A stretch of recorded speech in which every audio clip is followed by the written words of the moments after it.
ओम नमो भगवते वासुदेवाय. भगवद्गीता अध्याय 8 अक्षर ब्रह्मयोग. आज आपण जाणून घेणार आहोत मानवी जीवनाचा सर्वात खोल प्रश्न.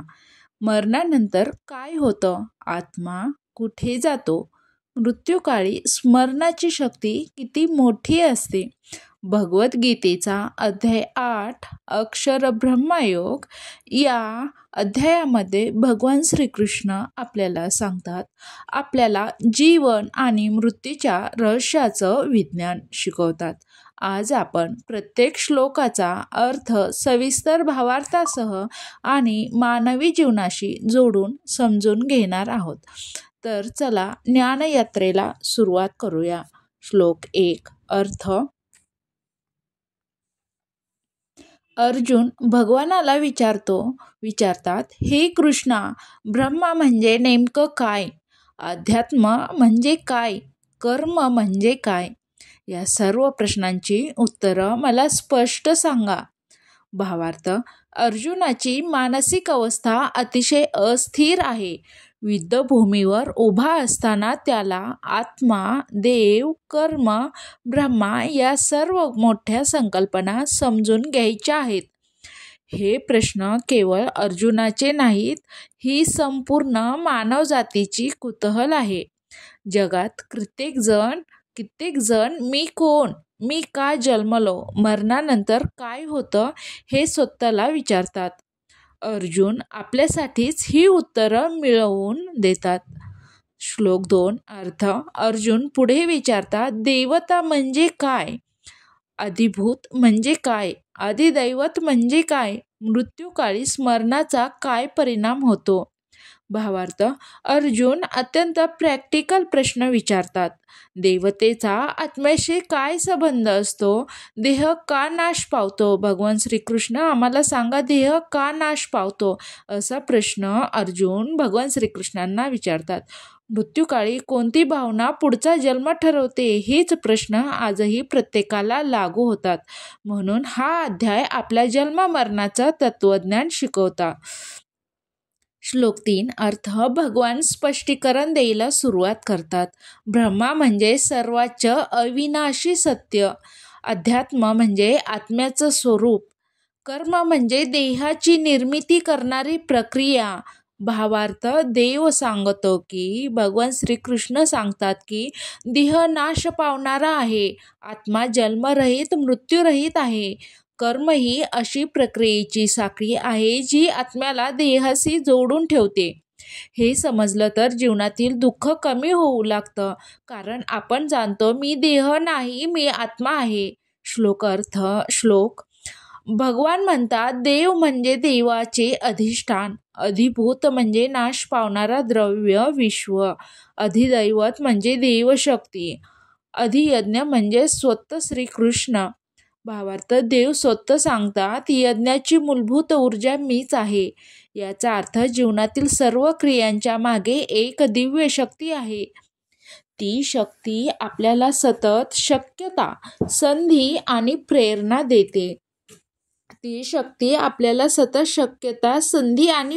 देते. श्लोक 5 अर्थ. जो मनुष्य मृत्यूकाळी माझं स्मरण करतो तो मला प्राप्त होतो. भावार्थ. मृत्यूच्या वेळी मन ज्याचा विचार करते त्याच दिशेने आत्म्याचा प्रवास होतो. म्हणूनच जीवनभरच्या सवयी इथे महत्त्वाच्या आहेत. जसं कोणी संपत्तीविषयी विचार करत असेल तर पुढच्या जन्मात लोभ हाच प्रमुख प्रवृत्ती होईल. प्रेमाने देवाचं स्मरण करणारा देवाच्या समीप जातो. जीवनभर जे रुजवलं तेच मृत्यूकाळी प्रकट होतं. श्लोक 6 अर्थ. मृत्यूकाळी जो ज्या भावनेने स्मरण करतो तो त्याच भावनेत जन्म घेतो. भावार्थ. हे फक्त मृत्यूकाळी स्मरण नाही, तर संपूर्ण आयुष्यभराची मनाची दिशा आहे. आज आपण राग, द्वेष, तणाव, चिंता यांना मनात ठेवतो.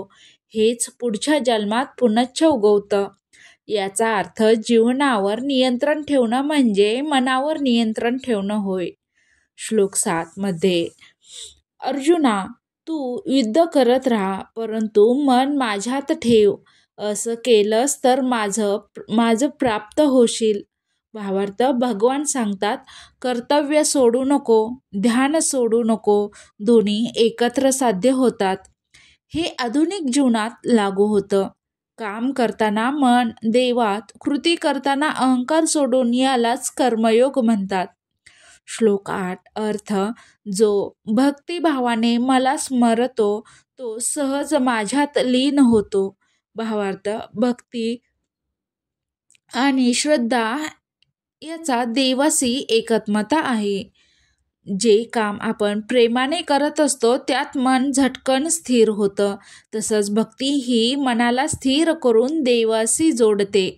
श्लोक 9 अर्थ, जो देव सर्वज्ञ, सर्वत्र व्यापलेला, तेजस्वी आहे, त्याचं स्मरण करणं म्हणजे खरं ध्यान होय. भावार्थ, ध्यान म्हणजे विचार थांबवणं नाही, तर विचार देवाकडं वाहणं होय. श्लोक 10 अर्थ, मृत्यूकाळी ज्याने प्राण वरच्या चक्रातून सोडला आणि माझा स्मरण केलं तो माझ्यात विलीन होतो. भावार्थ, हे अत्यंत आध्यात्मिक आहे. प्राणायाम अधिक एकाग्रता अधिक भक्ती ह्याचं सर्वांचं मिळून मोक्षाचा मार्ग मिळतो. श्लोक 11 अर्थ, भगवान सांगतात, योगी ज्यांना अक्षर ब्रह्मा समजून घ्यायचा आहे ते वैदिक शास्त्रामध्ये वर्णन केलेला मार्ग अनुसरतात. तो मार्ग अत्यंत कठीण आहे. भावार्थ, मानवी जीवनाशी अक्षर ब्रह्मा म्हणजे सर्वोच्च सत्य होय.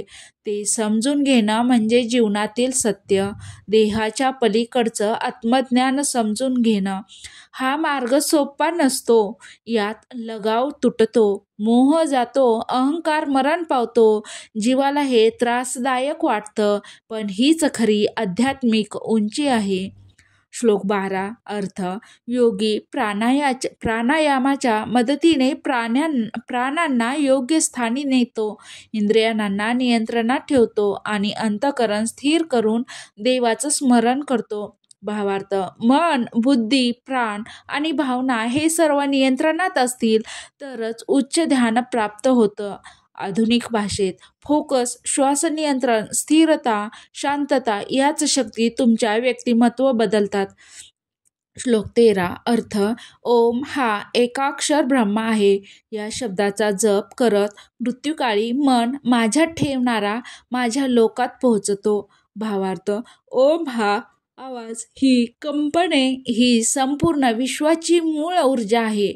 मृत्यूकाळी ओमचे स्मरण म्हणजे सर्व भौतिक आणि मानसिक बंधने सोडून देणं होय. तेवढ्याने आत्मा प्रकाशाकडे झेपावतो. श्लोक 14 अर्थ, जो दिवस रात्र भक्ती करतो त्या भक्ताला मी सहज प्राप्त होतो. भावार्थ, भगवंत भक्तीचं महत्त्व दर्शवतात. सतत मला आठवणारा भक्त माझ्या हृदयाला अत्यंत प्रिय आहे. जीवनभर हळूवार सवयी निर्माण होतात. देवाचं स्मरण, शांत वर्तन, प्रेमातून वागणं यातच प्रगती आहे. श्लोक 15 अर्थ, माझी प्राप्ती झालेल्या महात्म्यांना हा दुःखाचा पुनर्जन्म भोगावा लागत नाही. भावार्थ, मोक्ष म्हणजेच दुःखाचा अंत होय, कायमचा आनंद. जीवन, मृत्यू, जन्माचे चक्र तुटते. याचा सार, भक्ती म्हणजे फक्त पूजा नाही, ती दुःखावरची विजयरेखा आहे. श्लोक 16 अर्थ, ब्रह्मा लोकांपर्यंत सर्व लोकात जन्म मृत्यूचं चक्र आहे. फक्त मला प्राप्त झालेला मानव मुक्त होतो. भावार्थ, स्वर्ग ही कायमस्वरूपी नाही. देवही सांगतो, पर्यंत कुठेही जाऊन पहा, पण स्थिरता फक्त माझ्यात आहे. यामुळे आपल्याला कळतं, स्वर्गसुद्धा मोह आहे. शाश्वतता फक्त देवच करू शकतो. श्लोक 17 अर्थ, ब्रह्माचा एक दिवस 1000 युगाच्या तुलनेचा असतो आणि त्याची रात्रही 1000 युगाच्या तुलनेची असते. भावार्थ, देव सृष्टीचं गणित देतो, मानवाला करायला सांगतो. सृष्टी किती विशाल आहे. आपला मानवी आयुष्याचा काळ अगदी क्षुल्लक आहे. ही जाणीव आपला अहंकार मोडते.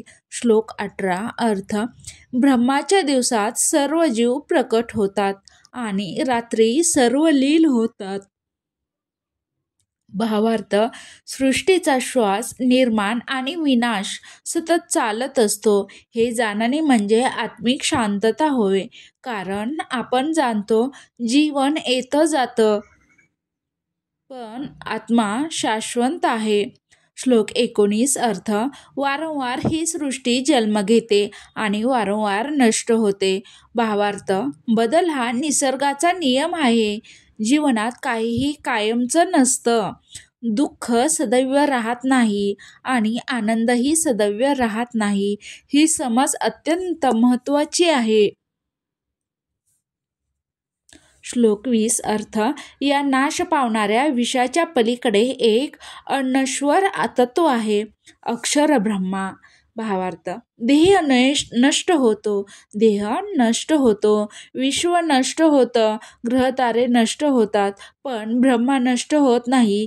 हीच परमसत्याची अनुभूती आहे. श्लोक 21 अर्थ हेच ते परमगतव्य आहे. याला प्राप्त झाल्यावर कुणाचा पुनर्जन्म होत नाही. भावार्थ हे ब्रह्मालोक नाही, हे मोक्ष आहे. आत्मा पूर्ण शांत होतो, कोणतीही अधुरी इच्छा राहत नाही. श्लोक 22 अर्थ फक्त भक्तीनेच त्या परमेश्वराला प्राप्त होता येतं.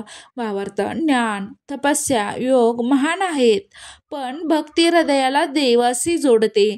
भक्ती म्हणजेच प्रेम आणि प्रेम म्हणजेच देवाचं स्वरूप होय.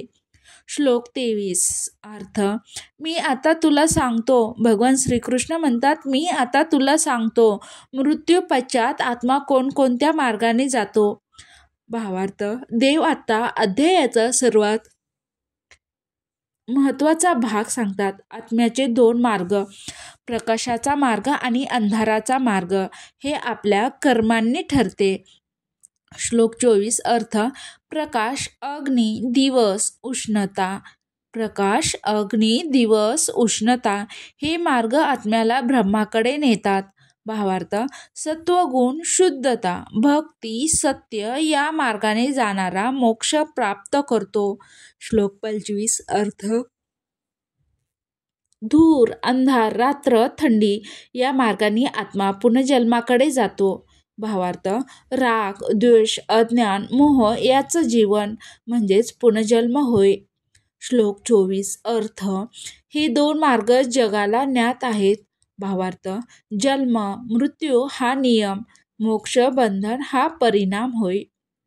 जन्म मृत्यू हा नियम आणि मोक्ष बंधन हा परिणाम होय. श्लोक 27 अर्थ योगी हे दोन्ही मार्ग पार करून जातो. भावार्थ योगी म्हणजे समत्व, समत्व म्हणजे मुक्त अवस्था. श्लोक 28 अर्थ अध्यायाचा निष्कर्ष जो मनुष्य हा ज्ञानयोग पूर्णपणे समजून घेतो तो सर्व पापापासून मुक्त होतो आणि ते परमपद प्राप्त करतो. भावार्थ हा अध्याय एकदम स्पष्ट सांगतो जीवनात खरा विकास आत्मिक विकास आहे. अध्याय 8 सारांश आपल्याला शिकवतो की आत्मा शाश्वत आहे, देह नाशवान आहे आणि भक्ती हेच जीवनाचं अंतिम सत्य आहे. जीवनात कितीही संकटे आली,